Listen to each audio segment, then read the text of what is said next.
सिया एक मशहूर मॉडल है। अपनी शादी की बैचलर पार्टी की नशे में धुत वो होटल के एक कमरे में सो जाती है। तभी उसका मंगेतर एक लड़की को चूमते हुए आता है और उसे लगता है कि सिया सो रही है, पर सिया सब सुन लेती है। क्या सिया उससे शादी करेगी या फिर उससे बदला लेगी? यह जानने के लिए आप इस कहानी को अंत तक जरूर देखिएगा। यह एक उपन्यास है। हम प्रतिदिन आपके लिए एक नया एपिसोड लेकर आएंगे। आपको यह कहानी अच्छी लगी तो लाइक कर दोस्तों के पास भी शेयर कीजिएगा, और अगर आप मेरे चैनल पर नए हैं तो मेरे चैनल को सब्सक्राइब कर बेल को प्रेस कर दीजिएगा, ताकि इसका जब जब नया एपिसोड आए तो आपको नोटिफिकेशन मिल जाए। इस तरह की और भी कहानी सुनने के लिए आप मेरे चैनल के प्लेलिस्ट में जाकर देख सकते हैं, सुन सकते हैं। इस कहानी का पिछला भाग देखने के लिए आप मेरे चैनल के प्लेलिस्ट में जाकर देख सकते हैं। चलिए कहानी के लिए आगे बढ़ते हैं। सिया से अपना बदला लेने के लिए उसके सारे प्रोजेक्ट्स को रोक देता है, लेकिन इसी वक्त इंटरनेट पर एक नया फोटो फोल्डर रिलीज होता है जिसने सिया को एक नई टॉप मॉडल के तौर पर दिखाया गया है। करण सिया से मिलने का तय करता है और वो सिया से मिलने हयात रेजिडेंसी के लिए निकलता है। आइए अब आगे सुनते हैं। जब करण सिया से मिलने के लिए निकला, उस वक्त सिया गार्डन में फूलों को पानी दे रही थी और राजवीर भी उसके साथ था। फोन रखते ही राजवीर सिया को किस करने लगा और सिया भी राजवीर को किस कर रही थी। दोनों एक दूसरे में खोए हुए थे। तभी राजवीर ने कहा, मेरे लिए खुद को रोक पाना सच में बहुत मुश्किल हो रहा है। मैं कैसे खुद को रोकता हूँ और खुद को कंट्रोल करता हूँ ये मैं बता नहीं सकता। मैं जितना चाहता हूँ तुम्हारे बारे में ना सोचूं, उतना ही मैं सिर्फ और सिर्फ तुम्हारे बारे में सोचता हूँ। तुम्हें सुनकर हंसी आएगी, अब तो मैं इमेजिन भी करने लगा हूँ। सिया, तो आपको कुछ भी इमेजिन करने की क्या जरूरत है? मैं तो वैसे ही आपकी हूँ और अब तो दिल से आपकी हूँ। मुझ पर सिर्फ और सिर्फ आपका हक है। राजवीर, अच्छी पत्नियां अपने पति को ऐसे कहकर उकसाती नहीं है। सिया हंसते हुए, अच्छे पति ऐसी हरकतें करके अपनी पत्नी को बहकाते भी नहीं हैं। दोनों एक दूसरे में खोए हुए थे। तभी नौकर ने आकर कहा, गेट पर कोई मैम को मिलने के लिए आया है। राजवीर ने सिया से दूर होते हुए कहा, अपने बाल ठीक करो, कपड़े बदल लो और फिर जाना, और हाँ, ध्यान रखना हमारी नई गाड़ी लेकर जाना। सिया राजवीर का इशारा समझ गई। अब वो करण के साथ रिश्ते में नहीं थी। वो पहले अपना स्टेटस करण को दिखाना नहीं चाहती थी, या यूं कहो कि उसे दिखाने का शौक नहीं था। पर अब वो जो चाहे वो कर सकती थी, जिसे जो चाहे वो दिखा सकती थी, अपनी चीज भी और उसकी औकात भी। करण को पहला झटका हयात रेजिडेंसी का गेट देखकर लगा और दूसरा झटका ये सुनकर लगा जब गेट के सिक्योरिटी गार्ड ने कहा, आपको इंतजार करने के लिए कहा गया है। आप यहाँ इंतजार कीजिए। जब अंदर से कंफर्मेशन आएगा तभी आप अंदर जा सकते हैं, या फिर कोई आपको मिलने बाहर आएगा। उस वक्त करण को एहसास हुआ कि वो कोई खास नहीं है, बस एक आम इंसान है। इस वक्त करण अपने आप को बहुत छोटा महसूस कर रहा था। तभी बाहर एक लाल फरारी आकर रुकी। फरारी को देखते ही करण की आंखें खुली की खुली रह गईं। उसका ध्यान सिया पर तो गया ही नहीं कि गाड़ी चला कौन रहा है। जब सिया ने कांच नीचे करके खिड़की खोली और अपना सर बाहर निकालकर करण से कहा, मुझसे कुछ बात करना चाहते थे। करण बगल में सिया की गाड़ी में बैठ गया।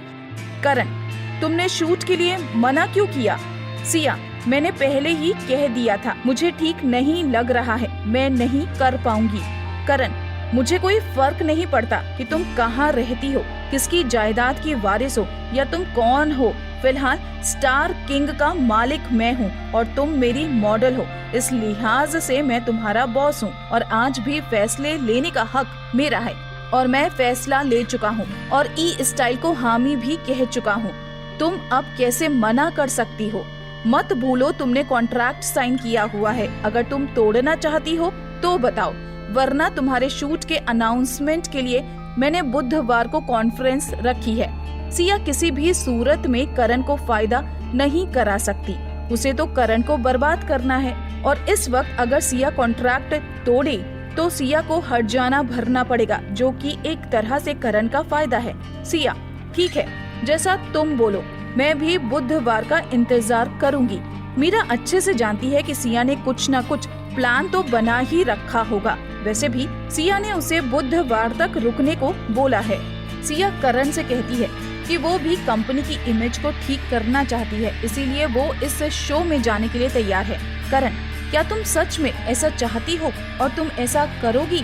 सिया, हाँ, मुझे पता है तुम मेरे बारे में क्या सोचते हो। तुमने हमेशा मेरे साथ में क्या किया ये भी मुझे याद है, पर मैं सच में चाहती हूँ कि कंपनी की इमेज सुधर जाए। ये सुनकर करण सिया की गाड़ी से निकलकर अपनी गाड़ी का दरवाजा खोलता है और अपनी गाड़ी में जाकर बैठ जाता है और जल्दबाजी में वहाँ से निकल जाता है। उसके लिए सिया को इस तरह से देखना बड़ा मुश्किल हो रहा है। अगर वो थोड़ी देर और रुका तो शायद अब सिया के सामने भीख मांगने लगता कि वो उसे वापस अपनी जिंदगी में ले ले। अगले दिन शो के लिए कंपनी अनाउंसमेंट कर देती है। सिया उस शो में जाएगी और उसके साथ साथ उसके टिकट भी अब पब्लिक के लिए अवेलेबल हो चुके हैं। लेकिन इसके साथ ही पब्लिक में सिया के लिए बुरा भला बोलने का दौर भी शुरू हो चुका है। हर कोई सिया को भला बुरा कह रहा है कि वो एक ऐसे लोकल प्रोडक्ट को कैसे प्रमोट कर सकती है, वो कैसे इस प्रोडक्ट के साथ जुड़ सकती है जैसा वो प्रोडक्ट है, या फिर सिया भी वैसी ही होगी। क्या सिया इतनी गरीब हो गई है कि उसे ऐसे काम करने पड़ जाएं? लोग ये भी कह रहे थे कि वो शायद सिया को गलत समझने लगे थे, पर अब समझ आ रहा था कि वो सच में गिरी हुई मॉडल है। लोरी करण के ऑफिस में करण की चेयर पर बैठकर ये सारी न्यूज पढ़ रही थी और खुश हो रही थी, क्योंकि ये सब वही तो करवा रही थी। उसे यकीन था कि अब सिया चाहे जो कर ले, वो कम बैक करके अपना करियर नहीं बना सकती, बल्कि अब तो सिया की स्थिति 3 साल पहले से भी ज्यादा बुरी हो जाएगी। इस तरह लोरी को मौका मिल जाएगा, वो जब चाहे और जैसे चाहे सिया को बेइज्जत कर सकती थी, क्योंकि तब उसकी कोई औकात नहीं होगी। लोरी मन ही मन ये सब सोच सोच कर खुश हुई चली जा रही थी। जिस वक्त लोरी ये सब करण के ऑफिस में बैठकर सोच रही थी, तभी सिया मीटिंग रूम में थी। कल के इवेंट के लिए उसे मीटिंग अटेंड करनी है, या ये कहना ज्यादा बेहतर होगा कि कल उसे वहाँ पर जाकर क्या बोलना है, इसके बारे में ये मीटिंग है। सिया के हाथ में एक कागज देते हुए करण ने कहा, बेहतर होगा तुम ये याद कर लो, इसमें से कुछ भी मत भूलना। रिपोर्टर को तुम्हें ये सारी बातें बतानी है। ये इस इवेंट का सबसे महत्वपूर्ण हिस्सा है और ये समझ लो कि इसी के लिए ये इवेंट किया जा रहा है। सिया करण के हाथ से कागज लेकर ऐसे हंसती है जैसे उसने कोई जोकर देख लिया हो। सिया ऑफिस से निकलकर अपनी गाड़ी में बैठती है। मीरा गाड़ी चला रही है, जबकि सिया और राशि पीछे बैठे हुए हैं। राशि कागज को देखकर बहुत ही गुस्से में कहती है, करण पागल हो गया है क्या? या लोरी को बचाने के चक्कर में वो अपनी समझ भी भूल गया है? उसकी अकल घास खाने चली गई है क्या? उसने तुमको समझकर क्या रखा है? खुद को और लोरी को बचाने के लिए वो किसी भी हद तक जा सकता है। मीरा गाड़ी के शीशे से सिया को देख रही थी। उसके चेहरे पर कोई भी शिकन नहीं थी, या यूं कहो कोई भी भाव नहीं था। वो बिल्कुल शांत बैठी हुई थी। मीरा सोचने पर मजबूर हो गई कि उसने इंडस्ट्री को हर तरह से अच्छे बुरे हर दौर में देखा है, पर उसके जैसे अनुभव वाला व्यक्ति भी इस तरह की स्थिति में अपना आपा खो सकता है, जबकि यहाँ पर जिसके साथ ये सब कुछ हो रहा है वो बिल्कुल शांत बैठी हुई है। मीरा, तुमने मुझे जो भी सबूत इकट्ठा करने के लिए कहा था वो सब तैयार है। मुझे बस ये बताओ कि कल मुझे करना क्या है। सिया, कुछ नहीं, बस कल इस इवेंट में सारे रिपोर्टर के होने का मैं फायदा उठाकर अपना कमबैक अनाउंस करूंगी। सिया ने बड़े ही शांत पर गंभीर आवाज में कहा। सिया, राशि पर तो मुझे पूरा भरोसा है, पर तुम्हारा क्या है? मैं कुछ समझ नहीं पा रही हूँ। मीरा, मुझे इंडस्ट्री में बहुत सारे साल हो गए हैं, मैंने सब कुछ देखा है। शायद पहले मैं इतने अच्छे से सब कुछ समझ नहीं पा रही थी, पर तुमसे मिलकर मेरी आंखें खुल गई हैं और अब मैं पूरी तरह से तुम्हारा साथ देना चाहती हूँ। खुश होते हुए मीरा ने कहा। सिया, जो भी सबूत हैं उन्हें अभी के सबसे बड़े मीडिया हाउस को बेच दो। मैं शायद इन दोनों के साथ बहुत ज्यादा आराम से पेश आ रही थी। अब ये दोनों देखेंगे कि मैं जब बदला लेती हूँ तो लोगों का क्या हाल करती हूँ। राशि को ये सुनकर इतनी खुशी हो गई कि वो अपनी सीट से लगभग कूद ही पड़ी थी। मीरा भी ये सुनकर बहुत खुश है, और हो भी क्यों ना। जो भी सिया के साथ हुआ है, जैसे ही उसे बेइज्जत किया गया है, उसका करियर खराब किया गया है, उसका गलत तरीके से इस्तेमाल किया गया, इसके बाद औरत होने के नाते कोई भी औरत गुस्से से भरकर आग बबूला हो जाएगी। मीरा को अब तक ये पता चल चुका था कि सिया हयात रेजिडेंसी में रहती है, पर मीरा ये नहीं जानती थी कि सिया राजवीर के साथ रहती है। सिया अभी मीरा पर पूरी तरह से भरोसा भी नहीं कर सकती थी, इसलिए बंगले के सामने पहुंचते ही वो उतर गई और उसने मीरा को कहा कि तुम राशि को घर तक छोड़ दो। जब सिया घर के अंदर पहुंची तो उसने देखा कि राजवीर पहले से ही आ चुका है। वो सोफे पर अपनी आंखों को अपने हाथ से ढककर लेटा हुआ है। सिया चुपके से जाकर उसके बगल में बैठ गई और उसके चेहरे पर अपना हाथ रखते हुए कहा, आप अंदर क्यों नहीं सो रहे हो? राजवीर ने अपना हाथ आंखों से हटाया और सिया की ओर देखते हुए कहा, जिस कंपनी के लिए तुम कल डील साइन करने जा रही हो, उस कंपनी पर मेरी कंपनी ओबेरॉय इंटरनेशनल ने धोखाधड़ी का केस कर दिया है और कल दोपहर तक ये न्यूज सब जगह फैल जाएगी। सिया, तो परेशान मत हो, मैं वैसे भी सिर्फ दिन में जाने वाली हूँ। उस कंपनी के साथ मेरा काम सुबह ही हो जाएगा। सिया ने राजवीर के सीने पर अपना सर रखते हुए कहा। दोनों एक दूसरे की बात को जैसे बिना कहे ही समझ जाते थे। इस वक्त भी राजवीर ने सिया की आंखों को पढ़ लिया था कि वो कल क्या करना चाहती है, और सिया भी अच्छे से जानती थी कि ओबेरॉय इंटरनेशनल जैसी बड़ी कंपनी को इतनी छोटी कंपनी पर अपना समय बर्बाद करने की जरूरत नहीं है, और ना ही उनके लिए इतनी छोटी कंपनी इतनी इम्पोर्टेंट है कि वो जाकर उस पर केस करे। उसने राजवीर के सीने से लगते हुए कहा, thank you. Rajveer, thank you किस लिए? सिया, मुझे हमेशा समझने के लिए और हमेशा मेरी रक्षा करने के लिए। राजवीर उठा और उस वक्त सिया से कुछ नहीं बोला, बस सिया की गोद में अपना सर रख कर लेट गया और फिर बोला, मैं बहुत थक गया हूँ, सारे दिन से सिर्फ कागजों को पढ़ रहा हूँ, मेरी आँखों में दर्द हो रहा है। सिया, अच्छा तो ठीक है, लाओ मैं आपके लिए आपके डॉक्यूमेंट को पढ़ देती हूँ। और सिया राजवीर के सारे कागजातों को एक एक करके उसके लिए पढ़ने लग गई।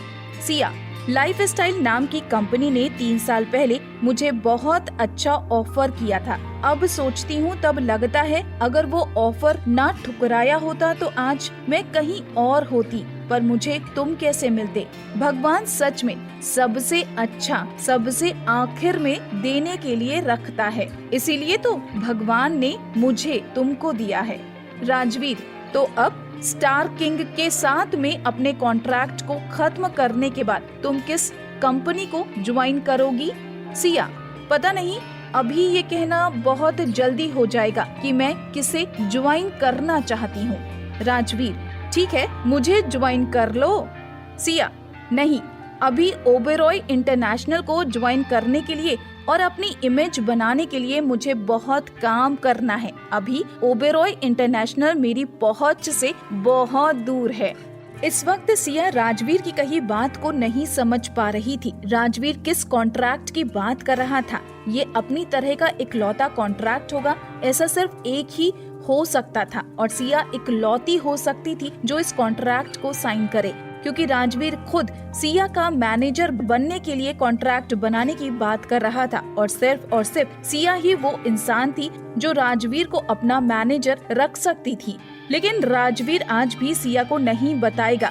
वो इस बात को सिया के लिए सरप्राइज रखना चाहता है, और वो भले उसका पति है, पर वो ये भी देखना चाहता है कि कल सिया क्या करती है। खैर, राजवीर ने सिया में आत्मविश्वास की कमी कभी नहीं देखी थी, इसलिए उसने मुस्कुराते हुए सिया को किस करने के लिए अपनी ओर खींचा और बोला, मैं तुम्हें अपने आप को कम आंकने नहीं दूंगा। सिया हंसते हुए, जाने दो, मुझे पता है आप सिर्फ मुझे किस करने का बहाना ढूंढ रहे हो। सिया ने राजवीर के सीने पर सर रखते हुए कहा, मैं चाहती हूँ अब हम अपना रिश्ता आगे बढ़ाएं। सिया ने जैसे ही राजवीर से कहा कि वो अब उनका रिश्ता आगे बढ़ाना चाहती है, राजवीर ने सिया को पकड़कर उसी सोफे पर लिटा दिया जिस पर वो खुद लेटा हुआ था और उसे बेतहाशा किस करने लगा और जल्दबाजी में उसकी सफेद शर्ट के बटन खोलने लगा। वो अभी थोड़ा आगे बढ़ा ही था कि सिया के मुंह से हल्की सी आह निकली। राजवीर, क्या हुआ? सिया, कुछ नहीं, बस थोड़ा सा दर्द हो रहा है। राजवीर रुक गया और फिर से सिया को किस करना स्टार्ट कर दिया। थोड़ी देर के बाद दूर हटते हुए बोला, तुम आराम करो, कल तुम्हारे लिए बहुत बड़ा दिन है, तुम्हें अच्छे से सोना चाहिए। सिया ने राजवीर को माथे पर किस किया और उसके बाद नहाने के लिए चली गई और फिर वो आराम से सो गई। अगली सुबह राशि और मीरा सिया को रिसीव करने के लिए आए और सिया दोनों के साथ इवेंट की लोकेशन पर पहुंची। तीनों को ये देखकर बहुत आश्चर्य हुआ कि वहाँ पर करण पहले से ही खड़ा हुआ था। दरअसल करण अपनी मॉडल का सपोर्ट करने के लिए नहीं, बल्कि ये देखने आया था कि सिया वो सब कहती है या नहीं जो उसने कल उसे कागज में लिख कर दिया था, क्योंकि तभी वो लोरी को मासूम और बेगुनाह साबित कर पाएगा। सच है कि करण लोरी को बचाने के लिए किसी भी हद तक जा सकता था। सिया, यहाँ क्या कर रहे हो? करण, मैं तुम्हारे साथ आया था। सिया, अरे हाँ, मैं ये कैसे भूल सकती हूँ। करण, हमारे बीच जो भी था वो अब खत्म हो चुका है और इसमें लोरी की तो कोई गलती नहीं है, वो बेगुनाह है, तो प्लीज तुम ये बार बार मुझे जताना छोड़ दो। सिया, अच्छा तो वो बेगुनाह है तो क्या मैं कसूरवार हूँ? मैंने क्या किया था? मेरी गलती क्या थी जो मैंने अपने करियर को तुम्हारे लिए बर्बाद कर दिया, अपनी जिंदगी तुम्हारे लिए बर्बाद कर दी और तो और अपना परिवार छोड़कर तुम्हारे पास आ गई। मेरी क्या गलती थी? करण, जो भी हुआ उसके लिए मैंने तुम्हारे साथ जबरदस्ती नहीं की थी, वो सब कुछ तुम खुद मेरे लिए करना चाहती थी और हम दोनों की रजामंदी से तुमने किया, तो तुमने मेरे ऊपर कोई उपकार नहीं किया है जिसका तुम मुझे जब देखो तब एहसान जताती रहती हो। सिया कुछ बोलती उसके पहले ही दरवाजे पर मेकअप आर्टिस्ट ने आकर दस्तक दी। सिया बहुत गुस्से में थी और करण से कुछ ज्यादा बोलना नहीं चाहती थी, इसीलिए उसने मेकअप आर्टिस्ट को अंदर आने के लिए कहा और करण भी बहुत गुस्से में था, इसलिए वो निकलकर बाहर की ओर चला गया। सिया तैयार होकर बाहर निकली। सिया ने सिल्वर कलर की सितारों वाली एक ड्रेस पहनी हुई है। हालांकि सिया ने मेकअप कुछ ज्यादा नहीं करवाया है क्योंकि शायद ये इवेंट उसके लिए खास नहीं है और वो बहुत सुंदर दिखना नहीं चाहती, पर वो बहुत सुंदर है और इसीलिए वो कम मेकअप के बाद भी बहुत सुंदर लग रही है। मीरा सिया को लेने के लिए आती है। राशि कहती है, तुम्हें डरने की जरूरत नहीं है, हम तुम्हारे साथ हैं। मीरा, ये क्यों डरेगी? सिया को डरने की सच में कोई जरूरत नहीं है। आज से स्टार किंग के साथ बदले की पहली कड़ी की शुरुआत है और आज से ऑफिशियली सिया की जंग शुरू हो रही है। आज उसके लिए बहुत बड़ा दिन है, उसे डरने या घबराने की कोई जरूरत नहीं है, बाकी हम तो हैं ही उसके साथ। मीरा सिया को लेकर स्टेज की ओर जाने लगती है। इवेंट का प्लान था कि 9 बजे कार्यक्रम शुरू होना है और ठीक 9:30 बजे सिया की इंट्रोडक्शन के साथ ही सिया को स्टेज पर बुलाया जाएगा। सिया स्टेज पर पहुंचती है। अब वो समय आ चुका है। सिया को थोड़ा सा घबराहट हो रही है क्योंकि ऐसी किसी इवेंट पर गए हुए उसे बहुत समय हो चुका है। अब वो सबके बीच में होगी। स्पॉटलाइट में सिया खुद को शांत रखते हुए स्टेज की ओर आ रही है। शो का होस्ट जोरदार तरीके से सिया को बुलाता है और कहता है, वेलकम सिया, आपका इस कंपनी में स्वागत है। मुझे बहुत खुशी हो रही है कि आप हमारे साथ जुड़ने जा रही हैं। हम देख रहे हैं धीरे धीरे आपकी पहचान और आपकी पॉपुलैरिटी बढ़ती जा रही है। अब उसने आगे कहा, आप बुरा न माने तो मैं आपसे एक सवाल पूछूं? सिया, जी पूछिए। होस्ट, आपने हमारी कंपनी के प्रोडक्ट्स को यूज किया है, उसके बारे में आपकी क्या राय है? होस्ट ने बिना किसी लाग लपेट के सीधा सवाल किया। सिया ने भौएं चढ़ाते हुए कहा, इस्तेमाल किया है? बस सिया ये कह रही थी कि सिया को टेलीविजन पर देख रहे लोग बिल्कुल आंखें फाड़ कर उसके हाँ कहने का या उसकी राय देने का इंतजार कर रहे थे। वो आपस में ये कह रहे थे कि अगर आज तुमने हाँ कहा तो तुम ये समझो कि तुम हमारे लिए बहुत ही घटिया की कैटेगरी में आ जाओगी। कुछ लोग बोले, हमने तो सिया का कार्टून भी बनाया है, देखना चाहोगे? और इस तरह से सब लोग बहुत कुछ कह रहे थे। सिया के लिए अपनी बात कहने का ये अच्छा मौका था, क्योंकि वो जानती थी कि ये हॉल तो बहुत छोटा है, कुछ 200 लोग ही होंगे, पर इस शो के माध्यम से टीवी पर पता नहीं उसे कितने लोग देख रहे होंगे। इन सब लोगों को बस सिया की हाँ का इंतजार था, क्योंकि हाँ बोलते ही उन्हें टारगेट करने के लिए एक नया व्यक्ति मिल जाएगा और कुछ दिनों का गॉसिप करने के लिए नया मसाला भी। सिया ने मन ही मन सोचा, सॉरी, आज आपको ऐसा कुछ नहीं मिलने वाला है। सिया ने करण की ओर देखा। करण, राशि और मीरा तीनों ठीक स्टेज के सामने बैठे हुए थे और ऐसी जगह पर थे जहां पर कैमरा उन्हें आसानी से देख सकता था। उनके तीनों के चेहरों के एक्सप्रेशन कैमरा रिकॉर्ड कर रहा था। आगे सिया ने कहा, सबसे पहले मैं अपनी कंपनी का शुक्रिया अदा करना चाहूंगी कि उन्होंने मेरे लिए ऐसी कंपनी को चुना जिसका कभी मैंने नाम भी नहीं सुना था। दूसरा, मैं ये कहना चाहूंगी कि मेरी शोहरत कम हो गई है और मैं अब तक अपनी हकीकत नहीं भूली हूँ और मेरे अंदर का इंसान अभी भी जिंदा है।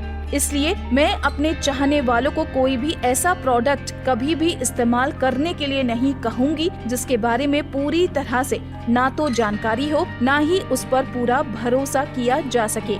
ये सुनकर सबके चेहरों की हवाइयाँ उड़ गईं। मीरा और राशि अंदर ही अंदर खुश हो रहे थे, पर जता नहीं पा रहे थे। और उसी मौके का फायदा देखकर सिया ने कहा, और इसलिए मैं अपना ऑफिशियल कमबैक अनाउंस करती हूँ। जो भी मेरे लायक काम होगा मैं वो काम करने के लिए तैयार हूँ। अगर कोई मेरे साथ काम करना चाहता है तो प्लीज मुझे अप्रोच करे। और ये कहकर सिया बड़ी खुशी से नीचे आ गई। इधर पब्लिक में बातें होने लग गई। लोग कह रहे थे, हम तो उसे गालियां देने के लिए कार्टून बना रखे थे, हमने तो उसे बुरा बोलने की और बातें सुनाने की तैयारी कर रखी थी, पर उसने तो कितनी आसानी से बात ही बदल दी। सिया स्टेज से उतरने से पहले ये कह रही थी कि थोड़ी ही देर में कोई बहुत बड़ा स्कैंडल सामने आने वाला है। अब सब लोग उसका इंतजार कर रहे थे।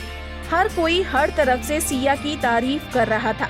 उसके स्टेज पर बोले गए शब्दों को बड़े बड़े मीडिया हाउस छोटी सी रिकॉर्डिंग बनाकर हर तरफ फैला दिए थे। हर कोई अपने मोबाइल पर उस रिकॉर्डिंग को बार बार देख रहा था। सिया अभी स्टेज से उतरी ही थी, पर उसकी स्थिति अच्छी नहीं थी, क्योंकि जैसे ही वो उतरी कंपनी के लोग और करण उसकी ओर लपक पड़े। कंपनी के मालिक उस पर चिल्ला रहे थे, तुम पागल हो गई हो क्या? तुम्हारा दिमाग खराब हो गया है? तुमने ये क्या कहा? तुम्हें जिंदा रहना है या नहीं? तुम्हारी जैसी मॉडल की इतनी औकात कि उसने स्टेज पर चढ़कर मेरी कंपनी के बारे में कुछ भी बोल दिया। और तो और तुमने मेरे इवेंट को अपनी प्रेस कॉन्फ्रेंस बना लिया।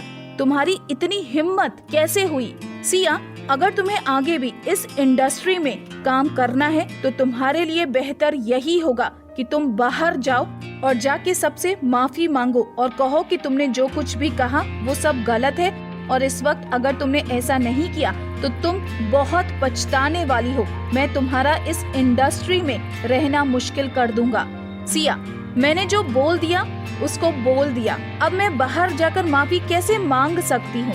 अपने कहे हुए शब्द वापस नहीं लूंगी मैं। और तो और अगर मैंने माफी मांगी तो आपका सामान इस्तेमाल करने वालों से कौन माफी मांगेगा? कंपनी मैनेजर, अगर इसी वक्त तुमने अपनी सारी कही बकवास वापस नहीं ली तो मुझे तुम्हारे खिलाफ सख्त कार्यवाही करनी होगी। कंपनी के मैनेजर ने सिया को धमकाते हुए कहा। मैनेजर ने सिक्योरिटी गार्ड को सिया की ओर इशारा किया। सिक्योरिटी गार्ड उसका इशारा समझकर सिया की ओर बढ़ने लगा। तभी दौड़कर राशि और मीरा सिया के सामने आकर खड़े हो गए। राशि लगभग चीखते हुए, आप करना क्या चाहते हैं?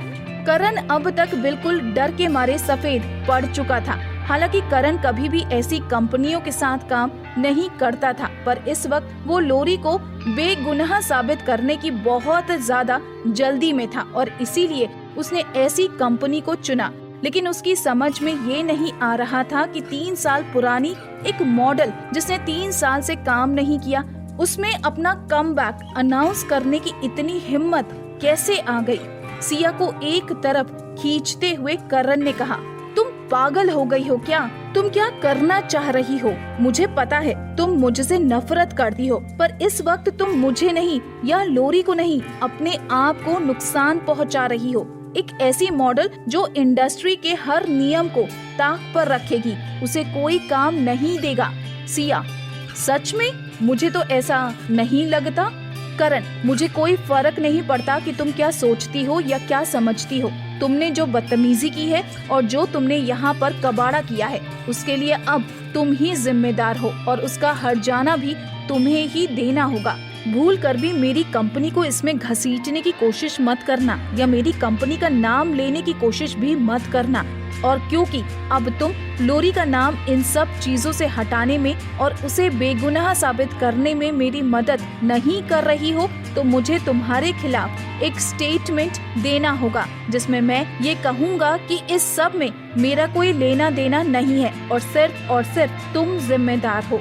सिया, जी करण सर, आपने शायद मेरी बातों को ठीक से सुना नहीं। मैंने जो अपना कमबैक अनाउंस किया है उसमें मैंने साफ शब्दों में ये कहा है कि अब मैं वो काम करूंगी जो मुझे करना चाहिए या वो करूंगी जो मैं करना चाहती हूँ। और रही बात कॉन्ट्रैक्ट की, तो इतना बेसब्र मत होइए।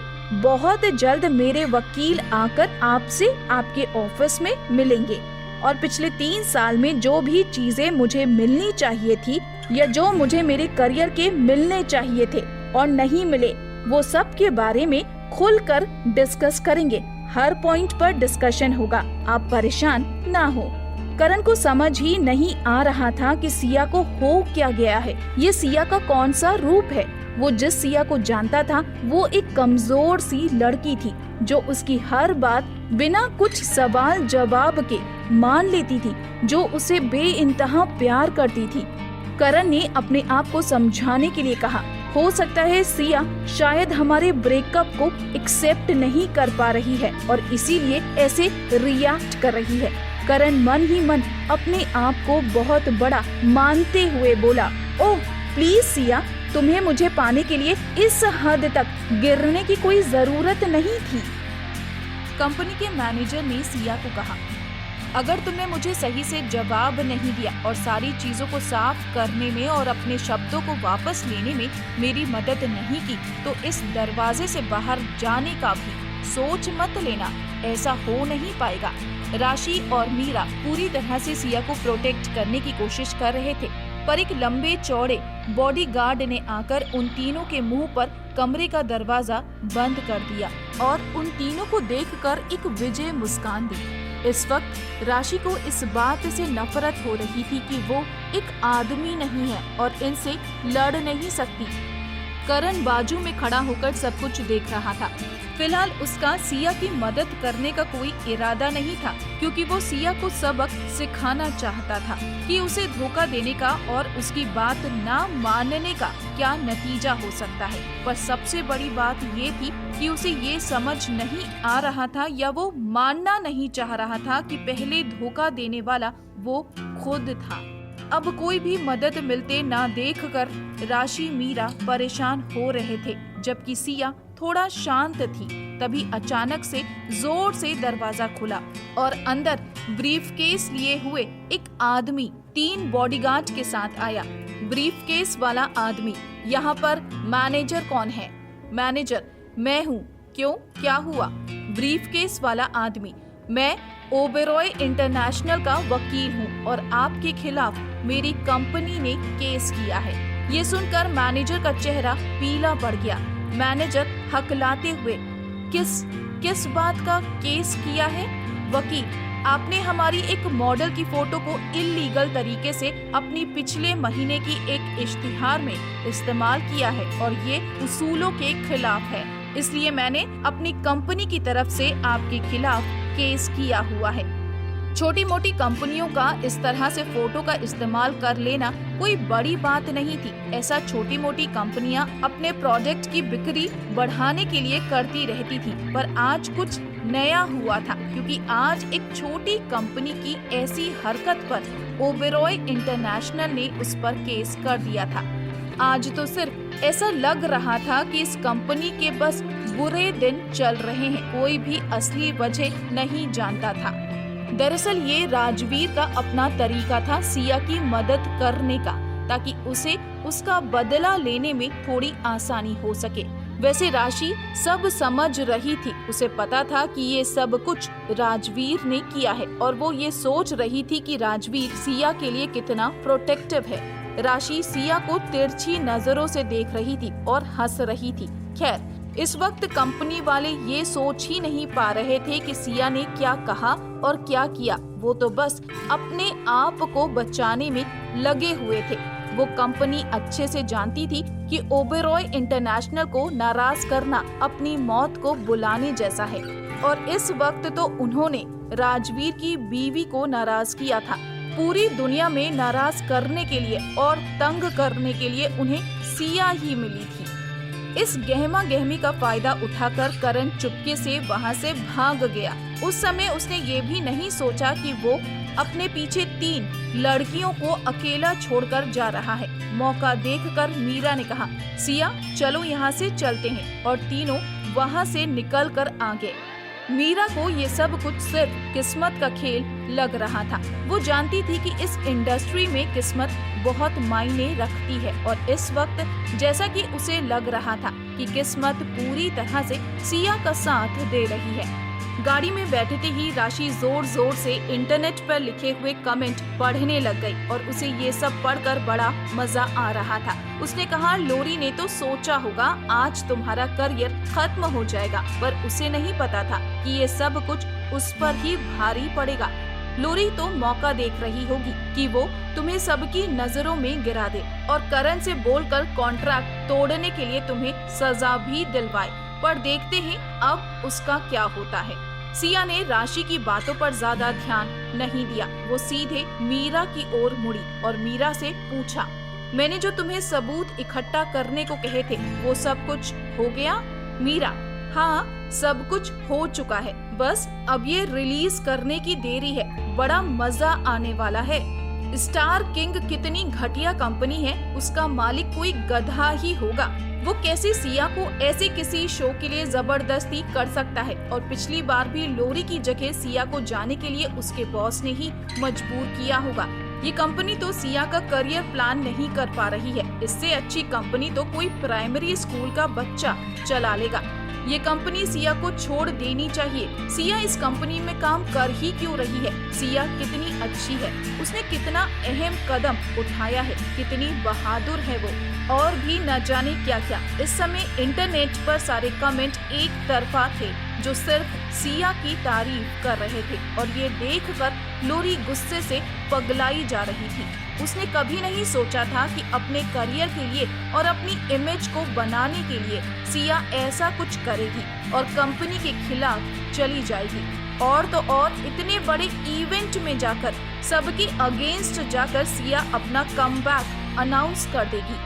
ये तो लोरी ने सपने में भी नहीं सोचा था, पर लोरी ये सोचकर कहीं न कहीं खुश भी हो रही थी कि जब तक सिया करण की कंपनी में है, अभी उसका 3 साल का कॉन्ट्रैक्ट बाकी है, तब तक लोरी सिया को कामयाब होने ही नहीं देगी, क्योंकि वो सिया को किसी भी तरीके के न्यू प्रोजेक्ट में काम करने ही नहीं देगी। और इस तरह से सिया को कुछ नया मिलने वाला नहीं है, बल्कि इस तरह से उसके पास जो भी है वो अपना सब कुछ गवा देगी। करण का गुस्सा अपने चरम पर था। वो अभी भी सदमे से रिकवर कर रहा था और उसी हालत में अपने ऑफिस पहुंचा। उसने देखा कि लोरी उसकी कुर्सी पर बैठी हुई है। ये देखकर करण को बहुत अच्छा नहीं लगा, पर उसने कुछ कहा नहीं और जाकर खिड़की के पास खड़ा हो गया। लोरी, करण, तुम नए स्टेटमेंट देने के लिए कुछ क्यों नहीं कर रहे हो? उस सिया ने ऑलरेडी सारा ब्लेम हम पर डाल दिया है। सिया ऐसा कैसे कह सकती है कि मेरी कंपनी का शुक्रिया जो उन्होंने मेरा नाम एक ऐसे कंपनी के साथ में जोड़ दिया जिसके बारे में मैं कुछ जानती ही नहीं हूँ। हालांकि ये बात झूठ नहीं थी, ये बिल्कुल सच था कि सिया उस कंपनी के बारे में कुछ भी नहीं जानती थी और ना ही सिया ने ये डील फाइनल की थी। पर लोरी इन बातों को बिल्कुल भूल चुकी थी और उसे सच और झूठ से कोई लेना देना भी नहीं था। वो बस और बस सिया को नीचे गिराना चाहती थी और वो चाहती थी कि किसी भी तरीके से सिया की कामयाबी के रास्तों को बंद किया जा सके। लोरी, तुम ये क्यों नहीं कह देते कि पैसा कमाने के लिए सिया ने ये सब कुछ जानबूझकर किया है, इससे कंपनी का कोई लेना देना नहीं है। करण का गुस्सा अपने चरम पर था और उसने अपनी पीआर टीम को बुलाया और एक इमोशनल स्टेटमेंट तैयार करने के लिए कहा। करण ने जो स्टेटमेंट लिखवाया था वो स्टेटमेंट कुछ ऐसा था, इवेंट में जो भी हुआ वो सब कुछ सिया ने किया है और ये डील भी वो खुद पैसा कमाने के लिए करना चाहती थी और इसमें कंपनी का कोई लेना देना नहीं था। जाहिर तौर पर स्टेटमेंट से ये जाहिर हो रहा था और साबित हो रहा था कि सिया ने इवेंट पर जो भी कहा या जो भी किया वो सब झूठ था। कंपनी ने साथ ही साथ ये भी कहा क्योंकि सिया ने अपने कॉन्ट्रैक्ट को तोड़ा है, इवेंट को पूरा नहीं किया और कंपनी की इमेज को चोट पहुंचाई है, इसलिए अब करण की कंपनी सिया के ऊपर जितना ज्यादा से ज्यादा हो सकेगा उतना हर्जाना लगाएगी और सिया के खिलाफ सख्त कार्यवाही करेगी। इस सब से ये साफ साबित हो रहा था कि अब कंपनी सिया को फ्रीज कर देगी। इसके साथ ही साथ करण ने अपने स्टाफ को ये भी कह दिया कि वो सिया के खिलाफ इंटरव्यू दे। पहले करण के स्टाफ में कोई भी किसी के लिए इंटरव्यू नहीं देता था, पर अब स्टाफ को ये छूट दे दी गई थी। उसमें से 2 लो प्रोफाइल स्टाफ ने ये भी कह दिया कि मॉडल ऐसा अपनी इमेज को बनाने के लिए करती रहती हैं, वो कंपनी का साथ देंगे। एक ने कहा कि मॉडल पैसा कमाने के लिए और अपने आप को ऊपर दिखाने के लिए क्या नहीं करती। एक ने कहा कंपनी का मैनेजमेंट बेगुनाह है और कंपनी ने कुछ भी नहीं किया। सिया दोहरे व्यक्तित्व वाली लड़की है। इस तरह से कंपनी ने सिया के खिलाफ अफवाह फैलाना शुरू कर दिया था और जो लोग इंटरव्यू दे रहे थे वो सभी सिया के खिलाफ बोल रहे थे और बोले भी क्यों ना, उन्हें कंपनी मैनेजमेंट की नजर में अच्छा बनने का और कंपनी के लिए अपनी वफादारी साबित करने का मौका मिला है और अगर इस वक्त कोई भी सिया का साथ देता है तो उनकी अपनी नौकरी पर बन जाएगी। जैसा कि सिया को पहले से आदत थी, वो अफवाहों के खिलाफ या उसके लिए बोली गई अनाप शनाप बातों के खिलाफ कभी निकलकर सफाई देने की या उनका जवाब देने की कोशिश नहीं करती थी। इस बार भी उसने वही किया। वो ना इंटरव्यू में आई, ना ही उसने किसी तरह की बात को गलत कहने की कोशिश की। पर जैसा करण ने सोचा था, सिया की इमेज को उतना ज्यादा नुकसान नहीं पहुंचा था क्योंकि कुछ लोग तो ऐसे थे जो करण की बात को मान रहे थे, पर लोगों का एक बहुत बड़ा हिस्सा था जो इस सब में शायद थोड़ा अपना दिमाग लगाकर इन चीजों को समझ पा रहा था।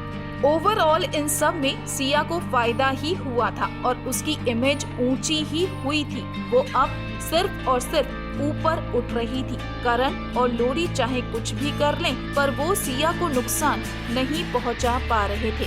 और जब ये सब कुछ हो रहा था, इसी दौरान एक बहुत बड़े मीडिया हाउस ने एक रिकॉर्डिंग रिलीज की जिससे साफ हो रहा था कि कैसे कंपनी ने सिया के खिलाफ एक जंग सी छेड़ रखी है जिसमें उसे काम ना देने से लेकर घटिया तरीके का काम देना तक शामिल था। सिया जैसी अच्छी और खूबसूरत मॉडल के काम को रोककर कंपनी पहले ही गिर चुकी थी, पर उसके बाद उसे घटिया काम करने के लिए मजबूर करना कंपनी की घटियापन की हद थी। और तो और कंपनी ने अपनी हदें ये कर भी पार कर दी कि कंपनी ने सिया को न सिर्फ लोरी की जगह जाने के लिए मजबूर किया, बल्कि उसके बाद में सबके सामने जाकर अपनी गलती ना होते हुए भी गलती मानने पर मजबूर किया। ये सब कुछ अब इंटरनेट पर बुरी तरीके से वायरल हो रहा था। कुछ लोग ये भी बातें कर रहे थे कि आखिर ये सबूत आए कहां से, इनको दिया किसने है, इनकी रिलायबिलिटी क्या है। पर ये सब वही स्कैंडल था जो सिया ने अपने फैंस को प्रॉमिस किया था कि वो कोई नया स्कैंडल जल्द ही रिलीज करेगी। इसके ऑडियो के रिलीज होने के 1 घंटे के बाद जब मीरा ने अपना मेल बॉक्स खोला तो देखा कि वहाँ पर मेल की बाढ़ आ चुकी है। न जाने कितने ही लोग हैं जो सिया के साथ काम करना चाह रहे हैं, पर कंपनी ने और ज्यादा अकड़ दिखाते हुए सबको मना कर दिया है। लोगों ने जब ऑडियो को ध्यान से सुना तो उसमें बोली गई आवाज को पहचान के ये आवाज लोरी की थी। अब लोगों को समझने में देर ना लगी कि ऐसा क्यों हो रहा है। सिया, लोरी और करण के बीच के रिश्ते को अब लोग अच्छे से समझ पा रहे थे। अब इसके बाद और भी लोगों के साथ जो हुआ वो भी सामने आ रहा था, जिससे ये पता चल रहा था कि लोरी अब कंपनी के कामों में दखल देने लगी है। वो वहाँ की सभी मॉडल्स को दबाकर रखने की कोशिश करती है, जिससे कंपनी के डिसीजंस में और उसके काम करने के तरीके पर बहुत ज्यादा फर्क पड़ रहा है। इस तरीके से सब कुछ लोगों के सामने था कि क्या हुआ, कैसे हुआ होगा और किन हालातों में सिया के साथ ये सब कुछ किया गया। लोग अब स्टार किंग कंपनी को गालियां दे रहे थे कि वो कैसे सिया को दबाने की कोशिश कर सकते हैं। जिन लोगों ने सुबह सिया के खिलाफ बयान दिए थे, ये ऑडियो उनके मुंह पर थप्पड़ की तरह था। इन सब से ये साबित हो रहा था कि कैसे सारी कंपनी मिलकर एक औरत को परेशान कर रही है, और वो भी इसलिए क्योंकि वो सही राह पर चल रही है। इसलिए सब लोग उसके खिलाफ आकर खड़े हो गए हैं। इस सब से सिया को अब कुछ भी बोलने या साबित करने की जरूरत है। कौन झूठ है, कौन सही है, कौन गलत है, सब कुछ अपने आप साबित हो रहा था। करण बहुत अच्छे से जानता था कि अब वो, उसकी कंपनी और लोरी बर्बाद हो चुके हैं। लोग अब ये कमेंट कर रहे थे कि स्टार किंग को एंटरटेनमेंट इंडस्ट्री छोड़ देनी चाहिए, उसे एंटरटेनमेंट इंडस्ट्री में रहने का हक नहीं है। कहने की जरूरत नहीं है कि स्टार किंग कंपनी, लोरी और करण बर्बाद हो चुके हैं। इस सब का सबसे ज्यादा नुकसान इन तीनों को ही हुआ था। अब कंपनी के सारे क्लाइंट्स अपने कॉन्ट्रैक्ट ट्रांसफर कर रहे थे। एक के बाद एक कंपनी को कॉल आ रहे थे, सभी अपना कॉन्ट्रैक्ट कैंसिल कर रहे थे और इस तरह एक एक करके सारा काम रुक गया। अब करण ने सिया को फोन किया और जैसे ही सिया ने फोन उठाया, करण ने लगभग चीखते हुए कहा, तुम चाहती क्या हो? मैं मर जाऊं क्या? मैं बर्बाद हो जाऊंगा, तभी तुम्हें शांति मिलेगी। सिया ने बड़ी शांति से कहा, नहीं, ऐसा तो कुछ नहीं है, पर अब हमारे फाइनल सेटलमेंट का टाइम आ चुका है और मेरे लॉयर्स वहां पहुंचने ही वाले हैं। वो जल्द ही तुम्हारे पास पहुंचेंगे। अब करण को डर लग रहा था। उसने लगभग रोते हुए कहा, तुम ऐसा नहीं कर सकती, मैं बर्बाद हो जाऊंगा, मेरी कंपनी बर्बाद हो जाएगी। तुम मेरे साथ ऐसा कैसे कर सकती हो? सिया, तुमने और लोरी ने जो मेरे साथ किया है, मैंने तो उसका 1% भी नहीं किया। पर हाँ, क्योंकि हम इतने साल रिश्ते में थे, तो अगर तुम लोरी को कंपनी से बाहर निकाल दो तो मैं तुम्हारी बात मान सकती हूँ। करण, अच्छा, तो इसीलिए तुमने ये सब किया है। ठीक है, तुम्हें जैसा सही लगे करो, मैं तुम्हारे खिलाफ लड़ूंगा। सिया थोड़ा हंसते हुए, ठीक है, जैसी तुम्हारी मर्जी, ये भी करके देख लो। सिया की पॉपुलैरिटी बढ़ रही थी, इस बात में कोई शक नहीं है, पर यह भी नहीं कहा जा सकता कि लोरी की पॉपुलैरिटी पूरी तरह से खत्म हो गई थी। उसके पास अभी भी कुछ फैंस बाकी थे, तो अभी भी उसके पास एक चांस तो था। ये लड़ाई अभी शुरू ही हुई थी। घर वापस लौटते हुए राजवीर ने हेडलाइंस देखी और हेडलाइन देखकर बहुत खुश हुआ। उसका मैनेजर पीयूष भी सिया की तारीफ कर रहा था। पीयूष, सर, इस बात में कोई शक नहीं कि मैम बहुत कमाल की हैं, वो सच में काबिले तारीफ हैं। राजवीर, बेशक सिया कमाल की है, उसकी इस जीत पर मैं उसे फूल देना चाहता हूँ। कहीं गाड़ी रोको और लाल गुलाबों का गुलदस्ता पैक करवा लो। पीयूष को शरारत सूझी, या यूं कहें कि इनके रिश्ते को एक पुश देने के लिए उसने सोचा वो लाल गुलाब के गुलदस्ते में ही कॉन्डम छुपाने वाला था, और ये करके वो सिया और राजवीर को आगे बढ़ाने में मदद करना चाहता था। जब से ये स्कैंडल रिलीज हुआ था तब से लोरी और करण को बहुत ज्यादा जलील और बेइज्जती झेलनी पड़ी थी। इतनी बेइज्जती तो करण ने आज तक नहीं झेली थी। जब उसने कंपनी शुरू की थी तब से आज तक उसे ऐसा समय कभी नहीं देखना पड़ा था, और बस इसी वजह से उसकी सिया के प्रति नफरत बढ़ती जा रही थी। इस वक्त वो सिया से जितनी ज्यादा नफरत कर सकता था उतनी वो कर रहा था। कंपनी के बोर्ड ऑफ डायरेक्टर्स ने इमरजेंसी मीटिंग बुलाई। करण इतना घबराया हुआ था कि उसने अमेरिका में रह रही अपनी बहन कविता को भी बुला लिया। उसने कविता को फोन किया। कविता ने फोन उठाते ही कहा, करण, मैं न्यूज़ देख चुकी हूँ, मुझे सब कुछ पता है, मैं आ रही हूँ। पर इस सब में तुम्हारी ही गलती है। तुमने चीजों को इतने ज्यादा खुले में रखा कि अब सिया के पास में बहुत पुख्ता सबूत हैं। तुम गधे हो जो तुमने ऐसा किया, इसीलिए तुम्हें ये सब झेलना पड़ रहा है। चीजों को इतना ज्यादा खुलकर करने की क्या जरूरत थी? खैर, थोड़ा डांटने के बाद कविता ने करण को एक तरीका सुझाया। कविता ने कहा, सबसे पहले तुम एक स्टेटमेंट रिलीज करो जिसमें तुम पब्लिक से माफी मांगो और सिया से भी, और ये कहो कि तुम आगे से सिया के साथ ऐसा व्यवहार कभी नहीं करोगे। करण, मैं ऐसा नहीं कर सकता। लोरी इसके लिए कभी तैयार नहीं होगी। कविता, मैं तुम्हें लोरी को छोड़ने के लिए नहीं कह रही हूँ, मैं सिर्फ ये कह रही हूँ कि थोड़े समय के लिए लोगों को खुश करने के लिए ये झूठ बोल दो, वरना लोगों का जो गुस्सा तुम अभी झेल रहे हो वो वैसा ही रहेगा। उसके बाद इंटरनेशनल इवेंट्स आ रहे हैं, इसमें से किसी भी एक शो में एक स्टेज परफॉर्मेंस लोरी और सिया की एक साथ रखो, ताकि इससे लोगों को ये लगे कि स्थिति इतनी भी बुरी नहीं है जितनी लोगों को लग रही है, और इससे तुम तीनों के रिश्ते पर सवाल उठाने वालों का भी मुंह बंद हो जाएगा। और फिर उसके बाद तुम उस कंपनी के बॉस हो तो लोगों को ये बताओ कि तुम उस कंपनी के बॉस हो। कंपनी तुम्हारी है, तुम्हारे हाथों से चलती है। सिया चाहे कितनी भी शोहरत हासिल कर ले, पर है महज एक मॉडल ही। उसकी किस्मत तुम लिखोगे, वो तुम्हारी किस्मत नहीं लिखेगी। इस बात का हमेशा ध्यान रखना।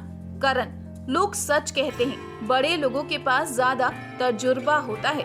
कविता, इस तरीके से जब ये दोनों एक ही शो में जाएंगे तो लोरी को ज्यादा शोहरत मिलेगी। हम सिया का फायदा उठाएंगे और इससे लोरी को फायदा होगा।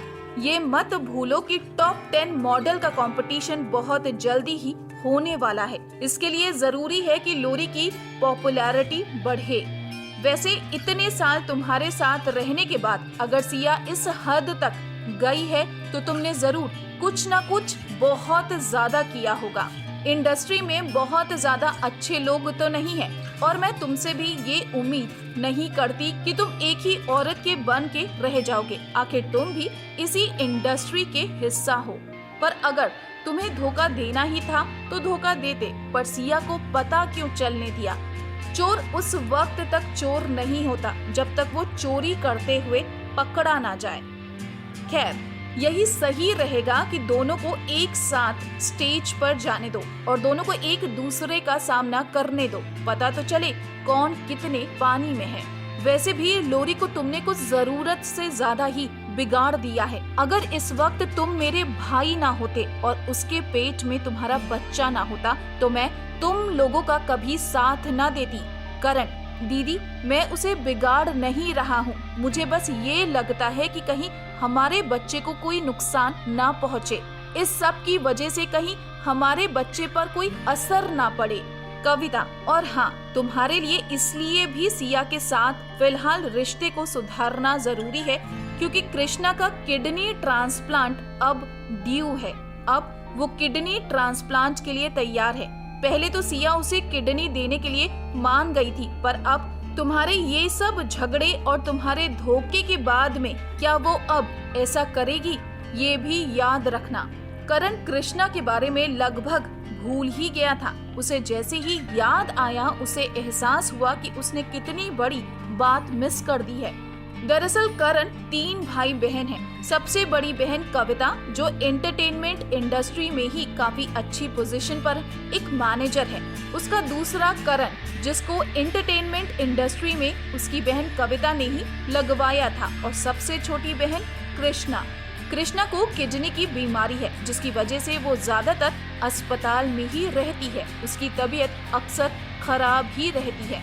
करण दीदी, मैं ऐसा बिल्कुल नहीं होने दूंगा। सिया ने वादा किया था कि वो कृष्णा को अपनी किडनी देगी और मैं अब उसे ऐसा कोई मौका नहीं दूंगा जिससे वो अपना मन बदल ले। कविता ने बस करके फोन रख दिया। इस वक्त उसे करण पर गुस्सा और तरस दोनों आ रहा था। कविता की बात मानते हुए करण ने अपनी टीम को कहा वो एक स्टेटमेंट रिलीज करें। स्टेटमेंट में उन लोगों ने कहा कि हाँ, उनसे गलती हुई है, उन्होंने सिया को बुरी तरीके से ट्रीट किया है और अब वो ऐसा नहीं करेंगे। इसके साथ साथ उन्होंने पब्लिक से और सिया से माफी मांगी और एक और मौका देने के लिए कहा। अपने माफीनामे के बाद करण की कंपनी ने एक और स्टेटमेंट रिलीज किया जिसमें उन्होंने कहा कि उन्हें एक इंटरनेशनल मैगजीन से इवेंट का न्योता आया है और इस शो की सबसे बड़ी बात ये होगी कि इस शो में सिया और लोरी एक साथ जाएंगे। लोगों के बीच फिर से गुस्सा बढ़ रहा था। लोग फिर से तरह तरह की बातें कर रहे थे। ये दोनों साथ में कैसे जा सकते हैं? ये दोनों तो एक दूसरे के दुश्मन हैं। अभी तो बिल्लियों की तरह एक आदमी के लिए दोनों लड़ रही थी और इस सब के बीच में ये सच्चाई भी नहीं बदली जा सकती थी कि क्राउन स्टार के इवेंट में लोरी की जगह पर सिया को खड़ा किया गया था। अब दोनों तरफ के फैंस ये बहस कर रहे थे कि ज्यादा अच्छी कौन है, ज्यादा प्रोफेशनल कौन है, ज्यादा सुंदर कौन दिखता है, सिया या लोरी। वैसे एंटरटेनमेंट इंडस्ट्री ऐसे ही चलती है। स्पॉटलाइट बहुत जल्दी बदलती रहती है। बहुत जल्दी लोगों के आकर्षण के केंद्र बदल जाते हैं। सिया करण की स्ट्रैटेजी को समझ रही थी, जानती थी कि करण ने ऐसा क्यों किया है। वो अब बस कुछ नहीं करना चाहती थी, वो बस ये चाहती थी कि वो अपना बेस्ट दे। करण ने ना चाहते हुए भी सिया और लोरी को एक ही स्टेज पर खड़ा कर दिया है। फिलहाल सिया जो चाहती थी वो पा चुकी थी। मीरा, सिया क्या तुम ये काम करना चाहती हो? सिया अगर इस वक्त मना कर देगी तो लोगों की नजरों में बुरी बन जाएगी, क्योंकि कंपनी ने एक स्टेटमेंट रिलीज करके उससे अपनी गलतियों के लिए माफी मांगी है और अब गलती सुधारते हुए उसके लिए एक अच्छी इंटरनेशनल मैगजीन का काम चुना है। ये बात अलग है कि वो काम लोरी के साथ है, उसे लोरी के साथ स्टेज शेयर करना होगा, पर फिर भी काम तो दिया है और अच्छा काम दिया है, इसलिए सिया चाहते या ना चाहते हुए भी मना नहीं कर सकती थी। मीरा, अगर तुम नहीं करना चाहती हो तो हम कुछ सोच सकते हैं। सिया, नहीं, मैं करूंगी। मीरा, चलो अच्छी बात है, तुम्हें और लोरी को एक साथ स्टेज पर देखकर लोग खुद ही समझ जाएंगे कि लोरी किस लायक है और कौन ज्यादा अच्छा है। लोग ये भी समझ जाएंगे कि वो सिर्फ तुम्हारे लिए बैकग्राउंड डांसर बनने के लायक है, उससे ज्यादा कुछ नहीं। ठीक है, कल कंपनी ने इस शो के लिए मीटिंग बुलाई है। मैं पहले जाकर राशि को ले लूंगी, उसके बाद तुम्हारे घर आती हूँ, फिर तुम्हारे साथ हम ऑफिस जाएंगे। सिया, ठीक है, ये ठीक रहेगा। मीरा का फोन रखने के बाद सिया किचन में चली गई और खाना बनाने लगी। सिया किचन में राजवीर के लिए खाना बना रही है। हालांकि राजवीर उसे खाना बनाने से मना करता है। राजवीर के हिसाब से अगर वो खाना बनाएगी तो उसे चोट लग सकती है, पर पहली बात सिया को नहीं लगता कि वो इतनी नाजुक है, और सबसे बड़ी बात, अपने पति के लिए खाना बनाना उसका हक है। राजवीर घर आया तो सिया किचन में खाना बनाने में लगी हुई थी। राजवीर चुपके से उसके पीछे से आया और पीछे से उसकी कमर में हाथ डालते हुए उसे अपनी बाहों में ले लिया और ऊपर किचन के पट्टी पर बैठाते हुए उससे कहा, तुम्हें पता है मेरी बात ना मानने का नतीजा क्या हो सकता है? सिया मुस्कुराते हुए। अब ये मत कहना कि आप मुझे खा जाओगे। राजवीर, तुम्हें डरना बिल्कुल नहीं आता ना? ये सब छोड़ो, तुम्हारे लिए आज बहुत बड़ा दिन था। आज तो तुमने अपना कमबैक अनाउंस किया है, इसलिए आज का डिनर मैं बनाऊंगा। और ये कहते हुए राजवीर ने सिया को अपनी बाहों में उठा लिया और ले जाकर सोफे पर बिठा दिया। सिया उसकी बस हाँ में हाँ मिला पाई और चुपचाप सोफे पर बैठ गई। राजवीर किचन में वापस आकर काम में लग गया। उसने अपने कपड़े उतार दिए थे। सिया सिर्फ और सिर्फ राजवीर को निहार रही थी। राजवीर के गठीले बदन से सिया की नजर हट ही नहीं रही थी। राजवीर खाना बनाने में भी उतना ही अच्छा था जितना वो अपनी कंपनी संभालने में। जब वो खाना बना रहा था तो ऐसा लग रहा था जैसे एक एक चीज को बिल्कुल नाप तौल कर और सलीके से मसालों का इस्तेमाल कर रहा है। इस तरीके से राजवीर को देखना किसी कलाकार की कलाकारी को देखने की तरह है। सिया ने सामने रखे फूलों के गुलदस्ते को अपने हाथ में लिया। उसने जैसे ही गुलदस्ते के फूलों को अपनी ओर सूंघने के लिए बढ़ाया, उसकी नजर अंदर पड़े एक पैकेट पर पड़ी। उसने जैसे ही पैकेट को बाहर निकाला, ये कॉन्डम का पैकेट था। उसे देखकर सिया का चेहरा शर्म से लाल हो गया। सिया मन ही मन सोचने लगी कि क्या आज राजवीर कुछ सोच कर आया हुआ है, पर अगर नहीं तो पैकेट होने का क्या मतलब हो सकता है। ये सोच कर सिया शर्म से लाल हुई जा रही थी। उसने पैकेट को वापस गुलदस्ते में ऐसे ही रख दिया जैसे पहले रखा था और ऐसा दिखाने लगी कि उसने कुछ देखा ही नहीं है।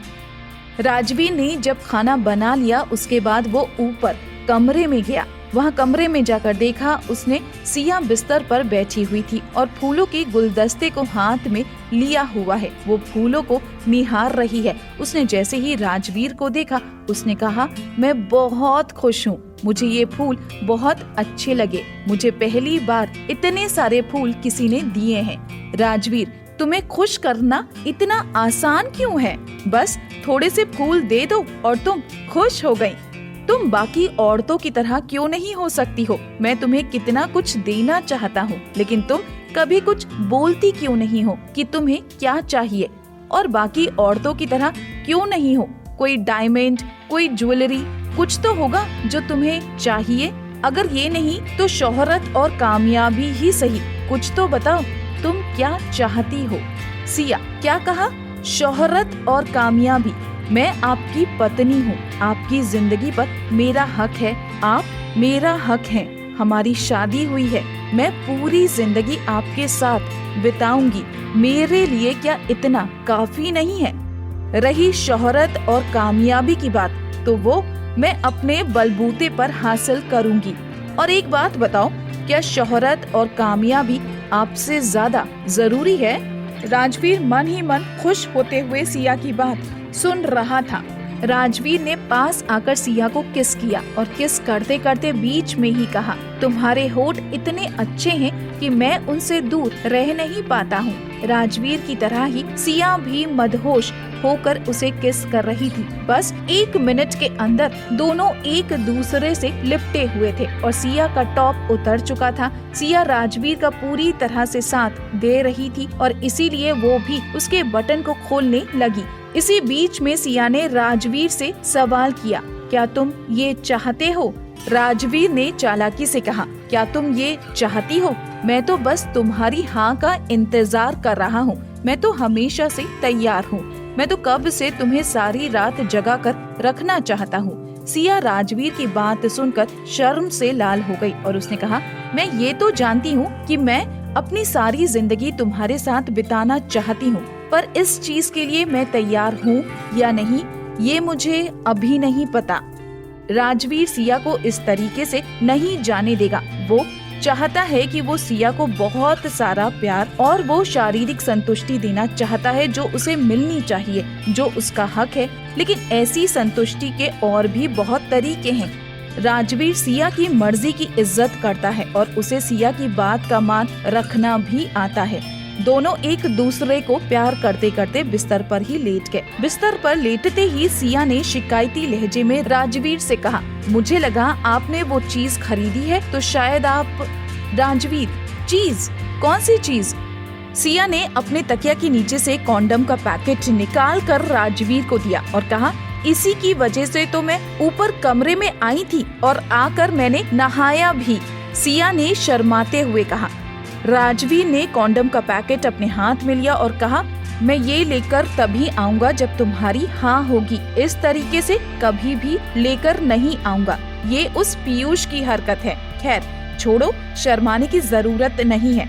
सिया, राजवीर चिढ़ाओ मत, कहते हुए सिया ने रजाई के अंदर मुंह छिपा लिया। राजवीर, अच्छा ठीक है, बाहर आओ, हम काम की बातें करते हैं। तुमने सीक्रेट मैगजीन का फोटोशूट मंजूर कर लिया है ना? सिया, हाँ कर लिया है। क्यों, आपको डर है क्या कि मैं लोरी से हार जाऊंगी? राजवीर, नहीं ऐसा नहीं है, बस जैसे ही तुम्हारे जाने की तारीख, समय, फ्लाइट, सारी डिटेल्स फाइनल हो जाएंगे, प्लीज मुझे तुरंत बता देना। सिया, क्यों, आप क्या करना चाहते हो? राजवीर ने पहले भी सिया से डिस्कस कर रखा था कि वो सिया के पैरों का इंश्योरेंस कराना चाहता है। सिया, देखो राजवीर, हमने पहले ही ये तय किया था ना कि इस घर के बाहर आप चाहे हजारों लोगों के बॉस हैं, पर मैं उनकी मालकिन नहीं हूँ। मैं सिर्फ एक आम छोटी मॉडल हूँ। राजवीर, मिसेस ओबेरॉय, मैं जानता हूँ, मैंने कभी तुम्हारे काम में कोई दखल अंदाजी नहीं की है। ये बात बिल्कुल सच है कि राजवीर ने कभी भी सिया के कोई भी काम में दखल अंदाजी नहीं की। जब स्टार किंग कंपनी ने और करण ने सिया को परेशान किया था, उस वक्त अगर राजवीर चाहता तो पलक झपकते ही दोनों को बर्बाद कर देता, मगर उसने ऐसा नहीं किया। उसने सिया को उसका काम करने दिया और इसीलिए सिया उसकी बहुत ज्यादा इज्जत करती है। दोनों बातें करते करते खाना खाने के बाद आराम से सो गए। सुबह उठते ही सिया अपने ऑफिस चली गई और राजवीर ने उठकर पीयूष को फोन किया। राजवीर, मुझे सीक्रेट मैगजीन का जो आने वाला शूट है उसका शेड्यूल पता करके बताओ और ये भी पता करो कि वो कब, कहाँ, किस लोकेशन पर, कितने टाइम पर होने वाला है। और उसके साथ ही उसी समय पर मेरी जो भी मीटिंग है वो सारी मीटिंग कैंसिल कर दो। मेरा सारा समय उस समय के लिए फ्री रखो और उसके साथ साथ तुम अमेरिका में सबसे अच्छी इंश्योरेंस कंपनी के बारे में पता करो। रास्ते से सिया ने राजवीर को फोन किया। सिया, करण मेरे नाम का फायदा उठाना चाहता है और इसीलिए वो चाहता है कि मैं और लोरी एक साथ शो में जाएं। राजवीर, कोई बात नहीं, मुझे तुम्हारी काबिलियत पर पूरा भरोसा है। तुम उसके साथ एक शूट पर एक जगह पर होते हुए भी उससे कहीं बेहतर करोगी और तुम्हारे सामने वो कमतर ही लगेगी। सिया, आपको मुझ पर इतना भरोसा है? राजवीर, मुझे तुम्हारी काबिलियत पर पूरा भरोसा है। सिया राशि और मीरा के साथ जैसे ही ऑफिस पहुंची, उसी समय लोरी अपने असिस्टेंट के साथ ऑफिस में आई थी। ऑफिस के लोगों का जो रवैया था वो लोरी के प्रति सम्मानजनक था, क्योंकि अब वो बॉस की गर्लफ्रेंड है, जबकि सिया के प्रति बहुत ही नॉर्मल था। बल्कि कुछ लोगों ने तो उसे देखकर भी अनदेखा कर दिया था। सिया समझ रही थी कि अब स्थिति बदल चुकी है। लोरी ने सिया के पीछे खड़ी मीरा की ओर देखते हुए कहा, जिसने अपने पुराने मालिक को धोखा दिया, तुम्हें ऐसे लोगों पर ज्यादा भरोसा नहीं करना चाहिए। सिया, मैंने तो किसी का मंगेतर चुराने वाली लड़की पर भी भरोसा किया था, तो अब एक ऐसी मैनेजर मेरा क्या बिगाड़ सकती है जिसने अपने पुराने मालिक को धोखा दिया हो। लोरी, मैं मानती हूँ तुम्हारी पॉपुलैरिटी इस समय थोड़ी ज्यादा है, पर तुम्हें ज्यादा खुश होने की जरूरत नहीं है। तुम्हें तो करण ने बताया ही होगा कि तुम मेरे लिए सिर्फ एक बैकग्राउंड डांसर की तरह काम करोगी। इस शूट का मकसद सिर्फ मुझे टॉप मॉडल के कंपटीशन में पहुंचाने के लिए मदद करना है। इससे तुम्हारा कोई लेना देना नहीं है।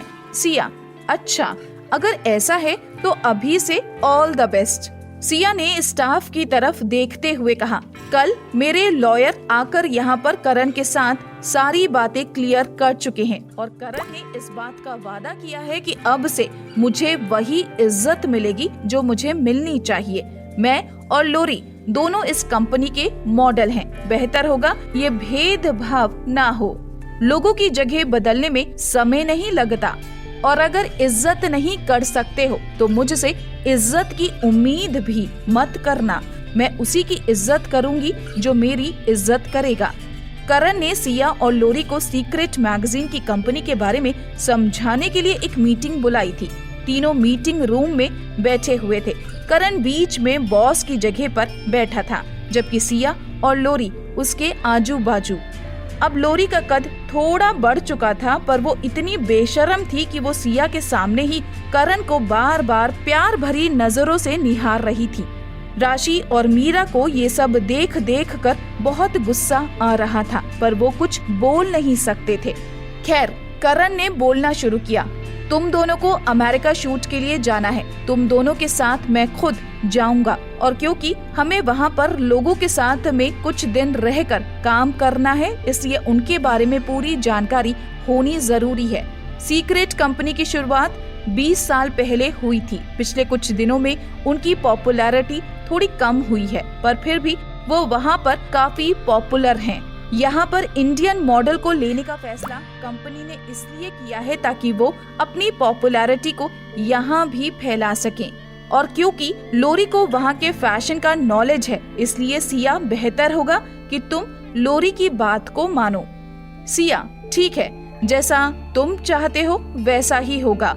ये कहकर उसने राशि और मीरा की ओर देखते हुए कहा, चलो। करण, इस तरह से जाने का क्या मतलब है? सिया, क्यों, तुम्हें नहीं पता कि जाने का क्या मतलब है? सबको दिख रहा है कि तुम मेरी पॉपुलैरिटी को लोरी के लिए भुनाना चाहते हो, और ये बिल्कुल भी सही नहीं है। अगर तुम्हें लोरी की काबिलियत पर इतना ही भरोसा है तो उसे अकेले भेज दो और करने दो शूट। उसको पता चल जाएगा कि उसमें कितनी काबिलियत है। मुझे क्यों इस्तेमाल कर रहे हो?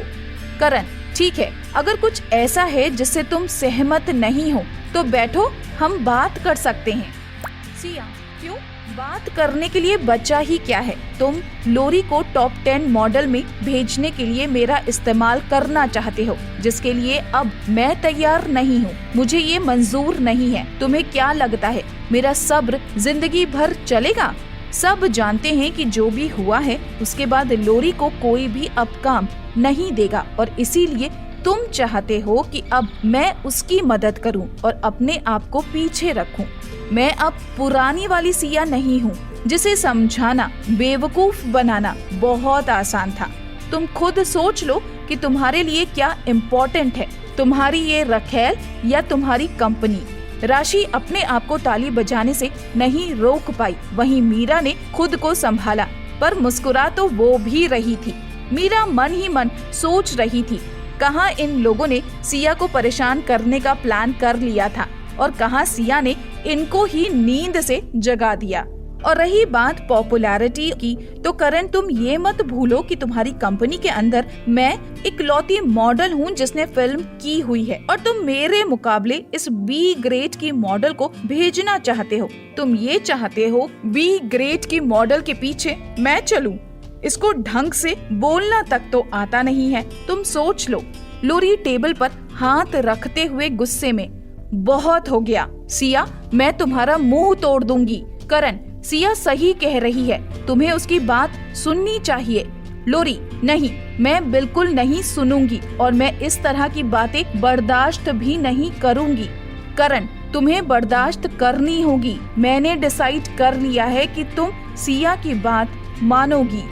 करण को गुस्सा तो बहुत आ रहा था, पर उसके लिए अपने गुस्से को काबू में रखना बहुत जरूरी था, क्योंकि सिया जो कह रही थी वो बात भी सही थी, और पिछले दिनों उसकी कंपनी के साथ जो भी हुआ था उस लिहाज से उसकी कंपनी का न्यूज़ में अच्छी तरीके से प्रेजेंट होना भी बहुत जरूरी था। ये एक तरह से उसकी कंपनी का नया जन्म था, जिसके साथ वो कोई रिस्क नहीं ले सकता था। करण को समझ आ रहा था कि अब वो पुरानी सिया नहीं है जिसको वो जानता था। इसका काम करने का तरीका और इसका गुस्सा, हर चीज बिल्कुल नई है। किसी भी चीज में कोई शक शुबा नहीं है। ये अपना लक्ष्य जानती है, और ये वो सिया तो बिल्कुल नहीं है जिसकी जिंदगी और जिसकी हर खुशी सिर्फ और सिर्फ करण के इर्द गिर्द घूमती थी। अब ये आजाद सिया है। सभी लोग मीटिंग रूम से बाहर जा चुके, सिर्फ लोरी और लोरी का असिस्टेंट और करण कमरे में है। लोरी अपना गुस्सा दिखा रही है और उस गुस्से में सारा सामान नीचे जमीन पर पटक रही है। लोरी गुस्से में करण से कहती है, तुम मुझे कैसे कह सकते हो कि मुझे सिया की बात सुननी होगी? मैं उसकी बात क्यों सुनूं? क्या तुमने ये नहीं कहा था कि ये शूट सिर्फ और सिर्फ मेरे लिए है? कहाँ से लग रहा है कि ये मेरे लिए है? करण गुस्से में, तुम्हें समझ में क्यों नहीं आता? तुम ये बचपना क्यों कर रही हो? तुम कब चीजों को अच्छे से समझना सीखोगी? अगर इस वक्त सिया तुम्हारे साथ शूट पर नहीं जाती तो टॉप 10 मॉडल का कंपटीशन जीतना तो तुम भूल जाना। ऐसा कुछ कभी होगा भी नहीं। लोरी डर जाती है क्योंकि उसे याद नहीं कि आखिरी बार करण ने इतना गुस्सा उस पर कब किया था और वो करण को अपनी तरफ करने के लिए कहती है, करण तुम ऐसा क्यों कह रहे हो? क्या तुम्हें याद नहीं है मेरे पेट में अभी भी तुम्हारा बच्चा है? करण, हाँ मुझे याद है और उसी के लिए तो सब कुछ कर रहा हूँ, इसीलिए तो तुम्हारे साथ खुद अमेरिका आ रहा हूँ, वरना मैं क्यों आता? तुम्हें समझ में क्यों नहीं आता कि मैं जो भी कर रहा हूँ सिर्फ और सिर्फ तुम्हारे और हमारे बच्चे के लिए कर रहा हूँ। इस समय पर हमें सिया की जरूरत है तो हमें उसकी बात सुननी होगी। ये कहकर करण कमरे से बाहर चला जाता है। लोरी का असिस्टेंट, लोरी करण सर सही बात कह रहे हैं क्योंकि इस वक्त तुम ये समझो कि करण सर तो तुम्हारे साथ हैं ही और रही बात चीजों की तो वो तुम्हारी तरफ अपने आप हो जाएंगी। थोड़ा समय की बात है, तुम्हें ये झेलना ही पड़ेगा। एक बार तुम्हारी इमेज सुधर जाए, पिछली बातें लोग भूल जाएंगे, उसके बाद जो तुम चाहोगी तुम कर सकती हो। सिया जैसी कई आएंगी जाएंगी, कोई तुम्हारा कुछ नहीं बिगाड़ पाएगा। लोरी, सही बात है, मैं भी देखना चाहती हूँ कि ये आउटडेटेड मॉडल ज्यादा लोगों को पसंद आती है या मुझ जैसी अच्छी मॉडल लोगों को अच्छी लगती है। लोरी ने अपने आप को इस बात के लिए मना लिया था कि कुछ समय के लिए उसे सिया को झेलना ही है और उसे अपने नखरे अपने पास ही रखने होंगे। गाड़ी में बैठकर राशि लोरी की मिमिक्री कर रही थी और कह रही थी, इस वक्त तो लोरी जोर जोर से करण के ऊपर चिल्ला रही होगी कि उसने कैसे कह दिया कि उसे तुम्हारी बात सुननी होगी। राशि की बातों में साथ देते हुए मीरा ने कहा, सच में सिया, मुझे नहीं पता था कि तुम्हारे अंदर इतना बारूद भरा है। आज तो तुम बम ही फोड़ दी। सिया, मैंने इस इंडस्ट्री में जब काम शुरू किया था तब मैं सिर्फ 17 साल की थी। 9 साल तक मैं इस इंडस्ट्री में टॉप मॉडल थी। उसके बाद मैंने सोचा कि बस मुझे प्यार मिल गया है, शादी करके घर बसा लेना चाहिए, यही सबसे अच्छा होगा। और मैंने उस रिश्ते के लिए अपना सब कुछ गवा दिया और यही मेरी सबसे बड़ी गलती थी। पर उस धोखे के बाद मुझे ये समझ आ गया कि अपने पर भरोसा करने के अलावा मैं किसी और पर भरोसा नहीं कर सकती। हालांकि राजवीर उसकी मदद कर रहा था, लेकिन वो एक अलग बात है मीरा। पर फिर भी लोग इंडस्ट्री में सालों साल रहने के बाद भी इतना कुछ नहीं समझ पाते। सिया, अब इस इंडस्ट्री में ऐसा कुछ नहीं है जो मैं समझ नहीं पाती, और जो लोग नहीं समझ पाते लोगों ने शायद उनकी पीठ पर छुरा नहीं भोंका होगा और उन्हें धोखा नहीं दिया होगा। ऐसे लोग खुशनसीब हैं। खैर, ये सब छोड़ो, जाओ घर जाकर दोनों आराम करो और अपने अपने बैग पैक कर लो, कल हमें अमेरिका के लिए निकलना है। राशि और मीरा की बातों के बीच में सिया को याद आया कि राजवीर ने उससे कहा था जैसे ही उसके जाने की डिटेल्स मिल जाए वो राजवीर को बता दे। सिया ने तुरंत राजवीर को सारी डिटेल्स मैसेज कर दी और राजवीर ने वो डिटेल्स देखते ही पीयूष को कहा, सिया की फ्लाइट का नंबर पता करो और उस फ्लाइट की टिकट मेरे लिए बुक करो। राजवीर ने सिया को फोन किया। सिया ने फोन उठाया और बस कहा। राजवीर, मैंने तुम्हारी फ्लाइट बुकिंग को इकोनॉमी क्लास से फर्स्ट क्लास में अपग्रेड करा दिया है। इससे तुम्हें कोई प्रॉब्लम तो नहीं होगी ना? सिया, नहीं, कोई दिक्कत नहीं होगी। सिया ये जानती थी कि राजवीर ने ऐसा क्यों किया है और इसके लिए वो राजवीर की बहुत एहसानमंद भी थी कि राजवीर उसके बारे में इतना सोचता है।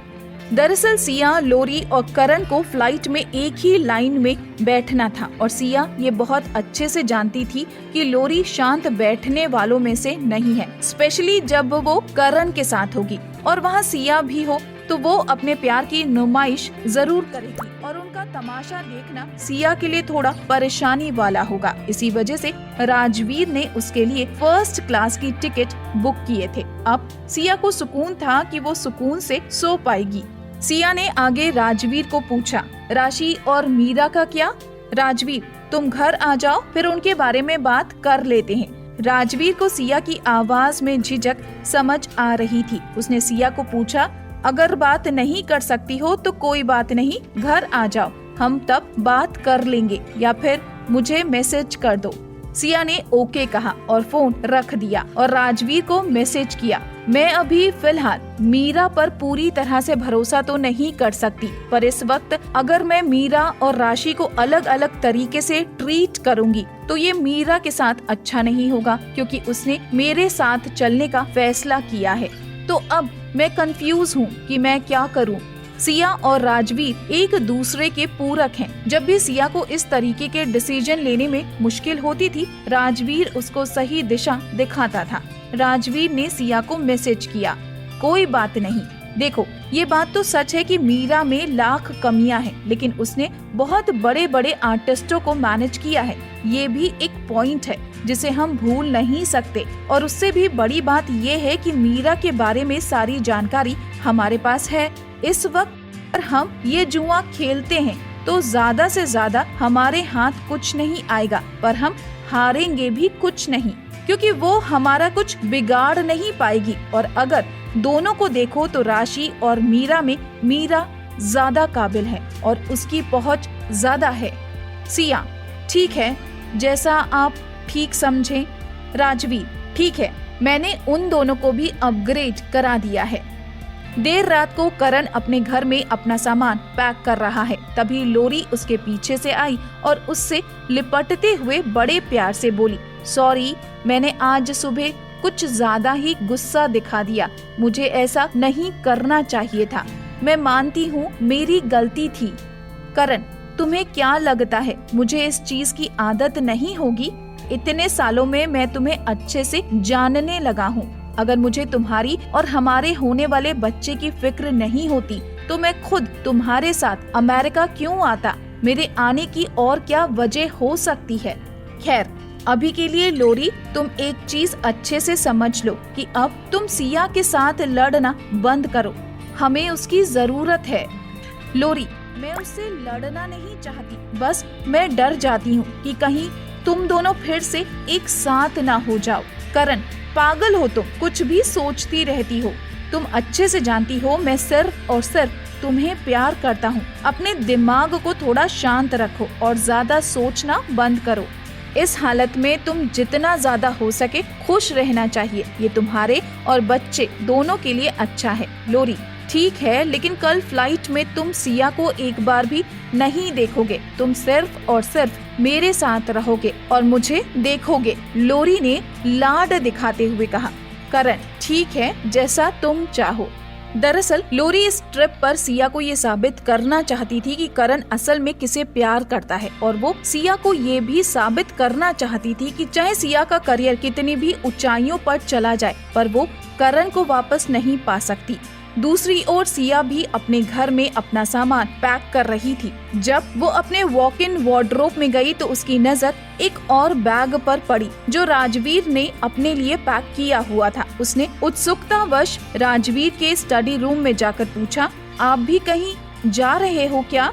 राजवीर ने सिया को नहीं बताया था कि वो भी अमेरिका जा रहा है। राजवीर, हाँ, मेरी कल सुबह की फ्लाइट है। सिया ने देखा कि राजवीर अपने काम में बिजी है और उसके बार बार सवाल करने से उसे डिस्टर्ब हो सकता है, इसीलिए वो वापस लौट आई और कमरे में आकर लेट गई। क्योंकि कल सुबह उसकी सुबह जल्दी की फ्लाइट है, उसने सोना ही बेहतर समझा।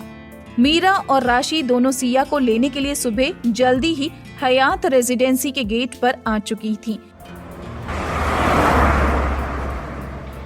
तीनों जैसे ही एयरपोर्ट पहुंचे, वहां पर उन्हें करण, लोरी और बाकी की टीम भी मिल गई। क्योंकि फ्लाइट काफी सुबह की थी, इसलिए एयरपोर्ट पर ज्यादा भीड़ भाड़ नहीं थी। करण और लोरी एक दूसरे की बाहों में बाहें डाले घूम रहे थे। सिया को सामने देखकर लोरी ने उसकी ओर देखा, जैसे उसे कह रही हो कि देख लो, ये मेरा है। सिया ने उसे नजरअंदाज किया और वो सब एयरपोर्ट के अंदर आए। करण, राशि जाओ हमारे बोर्डिंग पास ले आओ।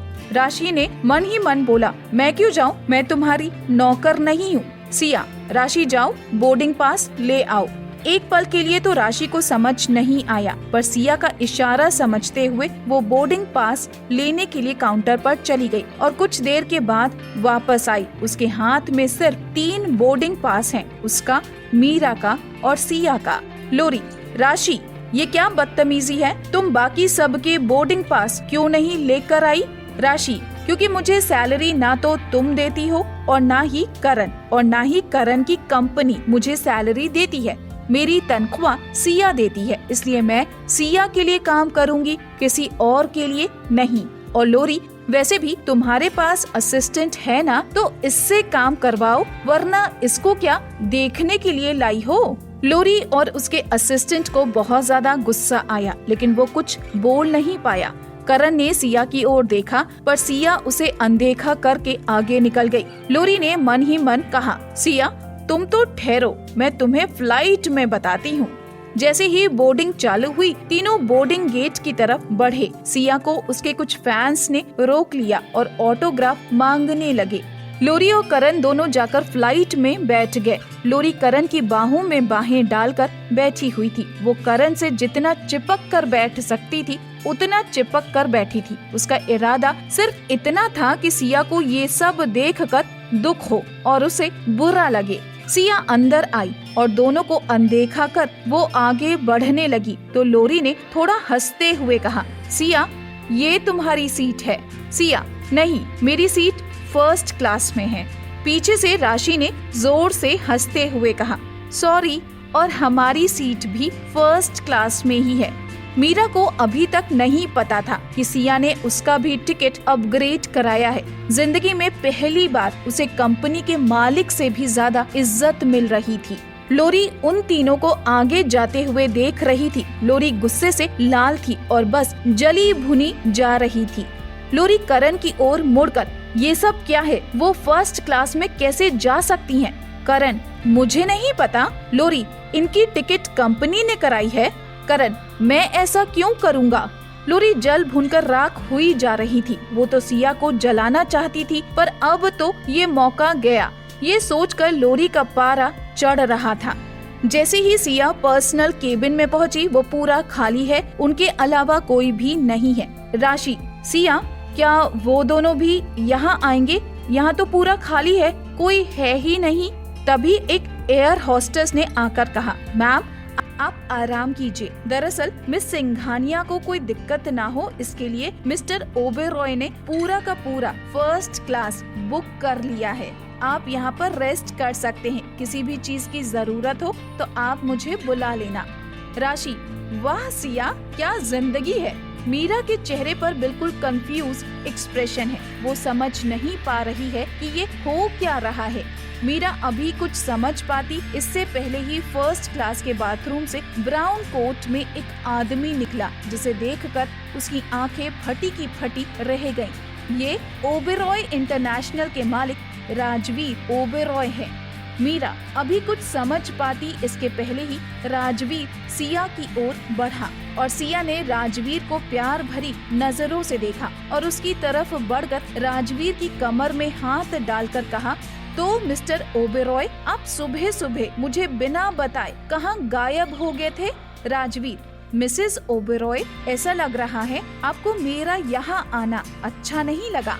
सिया, नहीं, ऐसी कोई बात नहीं है, पर मैं ये समझ नहीं पाई कि आप यहाँ आएंगे। ये मेरे लिए सच में सरप्राइज है। राजवीर और सिया बात करते करते फर्स्ट क्लास के एक केबिन के अंदर चले गए। मीरा दोनों को अंदर जाते हुए देख रही थी, पर मीरा इतनी ज्यादा अचरज में थी कि उसके मुंह से कोई शब्द ही नहीं निकल रहे थे। उन दोनों के अंदर चले जाने के बाद मीरा ने राशि को देखा और बड़ी बड़ी आंखों से उसकी ओर देखते हुए कहा, ये दोनों कहाँ, कैसे, क्यों? मुझे कोई कुछ बताएगा? राशि, ये ओबेरॉय इंटरनेशनल के मालिक राजवीर ओबेरॉय हैं। ये तो तुम जानती ही हो, लेकिन तुम्हें ये नहीं पता है कि ये सिया के पति हैं। मीरा, सिया के पति? ये कब हुआ? इनकी शादी कब हुई? ऐसी तो कोई खबर मैंने नहीं सुनी, बल्कि इंडस्ट्री में कोई नहीं जानता इस बारे में। अगर राजवीर ओबेरॉय की शादी होती है तो पूरी इंडस्ट्री हिल जाएगी। ये खबर बाहर अभी तक आई कैसे नहीं? राशि, अभी ये अपने रिश्ते के बारे में बताना नहीं चाहते। इनकी शादी उसी दिन हुई थी जिस दिन करण और सिया की शादी होने वाली थी। सिया करण और लोरी के दिए धोखे से टूट गई थी। वो बहुत ज्यादा अपने आप से नाराज और उदास थी। उसी वक्त मिस्टर ओबेरॉय सिया को वहाँ मिल गए और सिया ने उनसे शादी कर ली। पर ये भी एक सच है कि राजवीर जी के पैसे, पोजीशन और शोहरत का आज तक सिया ने कोई फायदा नहीं उठाया। उसने जो भी किया है अपने दम पर किया है और अभी आगे भी वो अपने दम पर ही करना चाहती है। और रही बात किसी को ना पता होने की, तो हाँ, ये बात किसी को भी नहीं पता है। फिर गिने चुने सिया और राजवीर सर के खास लोग हैं जिन्हें पता है, और अब तुम उनमें से एक हो। और मेरा यकीन मानो, अगर सिया ने तुम्हें ये बात बताई है तो इसका मतलब है कि उसे तुम पर और तुम्हारी काबिलियत पर पूरा भरोसा है। मुझे उम्मीद है तुम उसके भरोसे पर खरी उतरोगी। राशि ने आगे कहा, मीरा, सिया एक हीरा है। तुम बस ये समझो कि सिया को जितना बुरा वक्त देखना था वो देख चुकी है। उसने करण के साथ में जो टाइम बिताया वो उसकी जिंदगी का शायद सबसे धोखे वाला और सबसे बुरा वक्त ही रहा होगा। पर आज नहीं तो कल, हो सकता है थोड़ा समय लगे, पर सिया कामयाबी की शिखर पर जरूर होगी। और मुझे लगता है कि हमें सिया को वहाँ तक पहुँचाने में उसकी मदद करनी चाहिए और उसका साथ देना चाहिए। मीरा सिर्फ और सिर्फ सिया के बारे में सोच रही थी। वो उसके अलावा कुछ सोच ही नहीं पा रही थी। जहाँ एक तरफ सिया की शुक्रगुजार थी कि सिया ने अपना इतना बड़ा सीक्रेट उसके साथ शेयर किया और उसे अपनी जिंदगी का हिस्सा बनाया, पर वहीं उसका आधा दिमाग दूसरी तरफ ये भी कह रहा था, बल्कि उसे धमका रहा था, संभल जाओ मीरा, राजवीर की चाहे कोई मदद ना लो, पर आखिर राजवीर है तो उसका पति ही। अगर किसी भी वजह से सिया को परेशान किया तो राजवीर उसे छोड़ेगा नहीं। वो इंडस्ट्री का बेताज बादशाह है। उससे पंगा लेना मतलब खुद की मौत को बुलाना है। हालांकि मीरा सिया के साथ थी, पर वो ये भी जानती थी कि अब वो सिया को धोखा नहीं दे सकती है। राशि, मुझे ना बाहर बैठे उन गधों को देखकर कभी कभी बहुत हंसी आती है, खास तौर पर जब लोरी ऐसी शक्ल बनाती है जिस पर होता है मैं सबसे अच्छी हूँ, मुझसे पंगा मत लो, मेरे साथ लड़ाई मत करो, तुम मेरे लायक नहीं हो। तब मुझे लगता है कि उसके मुंह पर जाकर बोलूं कि तुम पागल हो और तुम शायद सिया के लायक नहीं हो। मीरा भी इस वक्त कुछ ऐसा ही महसूस कर रही थी। मीरा ने बस राशि की हाँ में सिर हिला दिया। मीरा को थोड़ा समय लग रहा था इस सारी जानकारी को पचाने में, और इसके लिए उसने फर्स्ट क्लास के केबिन में शांत कोना ढूंढा और जाकर चुपचाप बैठकर इस बारे में सोचने लगी। इधर प्राइवेट केबिन के अंदर सिया राजवीर की बाहों में लेटी हुई थी और उसने प्यार से राजवीर को देखा। राजवीर, तुम्हें अच्छा लगा? सिया, हाँ। सिया के दिमाग में बहुत कुछ चल रहा था। उसे पता था राजवीर कितना बिजी इंसान है, उसके लिए इस तरह से टाइम निकालना बहुत मुश्किल है और उसका बहुत नुकसान भी हो रहा होगा। यही सोचते हुए सिया ने राजवीर को कहा, राज, तुम्हें मेरे लिए इतना परेशान होने की जरूरत नहीं थी, मैं अपना ध्यान रख सकती हूँ। राजवीर, पहली बात, हमारी नई नई शादी हुई है, इसलिए हमें ज्यादा देर तक दूर नहीं रहना चाहिए। दूसरी बात, मुझे तुम्हें सरप्राइज देना बहुत अच्छा लगता है। तीसरी और सबसे बड़ी, खास तौर पर जब तुम इस तरीके से मुझे राज बोलती हो ना, तो मेरा तो दिल तुम पर फिदा ही हो जाता है। एक बार फिर से बोलो ना। सिया, राज। राजवीर सिया को अपनी ओर किस करने के लिए खींचता है और धीरे से उसके कान के पास जाकर बोलता है, मुझे इस तरह से अपना नाम तुम्हारे मुंह से सुनना बहुत अच्छा लगता है और सबसे ज्यादा मुझे तुम्हें किस करना अच्छा लगता है। इस कहानी का अगला भाग देखने के लिए आप मेरे चैनल के सब्सक्राइब कर बेल को प्रेस करें ताकि नया एपिसोड आने पर आपको नोटिफिकेशन मिल जाए। आपको यह वीडियो अच्छा लगा हो तो लाइक, शेयर और कमेंट जरूर कीजिएगा। धन्यवाद।